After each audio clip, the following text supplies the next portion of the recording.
આજે આપણે શીખીશું માહિતીનો વિસ્તાર અને મધ્યવર્તી સ્થિતિ મધ્યક વિશે।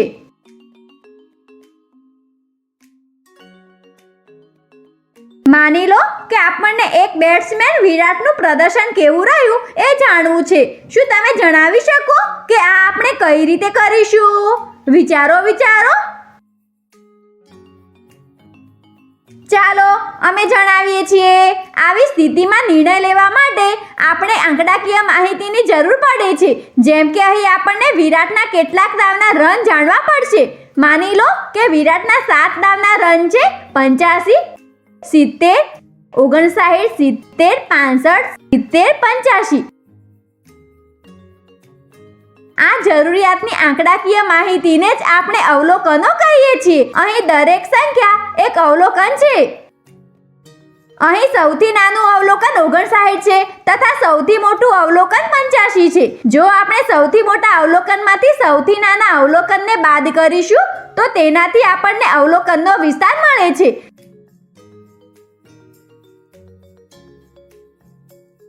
જેમ કે અહીં વિરાટના રનનો વિસ્તાર બરાબર 85 ઓછા 59 બરાબર 26 છે। વિસ્તાર આપણને અવલોકનના વિસ્તારના વિશે જાણકારી આપે છે। જેમ કે આપેલ અવલોકનનો વિસ્તાર 59 થી લઈને 85 સુધી છે। અહીં આપણે અવલોકનોને ભેગા કર્યા છે જેથી વિરાટના પ્રદર્શન વિશે જાણી શકાય, પરંતુ આ અવલોકનોને જોઈને વિરાટના પ્રદર્શન વિશે જાણકારી મેળવવી મુશ્કેલ છે, કારણ કે તેનું અલગ અલગ દાવમાં અલગ અલગ પ્રદર્શન રહ્યું છે।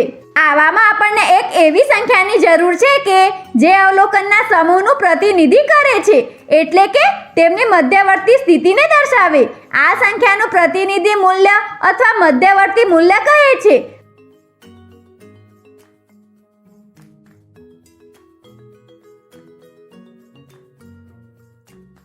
મધ્યક, મધ્યસ્થ, બહુલક, મધ્યવર્તી સ્થિતિ માપના માધ્યમો છે, પરંતુ તેનો ઉપયોગ જરૂરિયાત પર આધારિત હોય છે।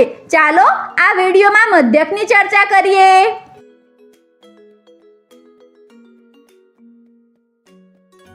મધ્યકને આપણે સામાન્ય રીતે સરેરાશના નામથી જાણીએ છીએ। તેને જ આપણે અંકગણિતીય સરાસરી કહીએ છીએ। મધ્યક બધા અવલોકનનો સરવાળો અને અવલોકનની સંખ્યા વડે ભાગાકાર કરીને મેળવી શકાય છે। જેમ કે જો વિરાટના રનનો મધ્યક જાણવો હોય તો આપણે લખી શકીએ છીએ મધ્યક બરાબર બધા દાવના કુલ રન ભાગ્યા દાવની સંખ્યા બરાબર 504 ભાગ્યા 7 બરાબર 72 છે। આ રીતે આપણે કહી શકીએ કે વિરાટના રનનો મધ્યક 72 રન છે, એટલે કે તે દરેક દાવમાં સરેરાશ 72 રન કરે છે।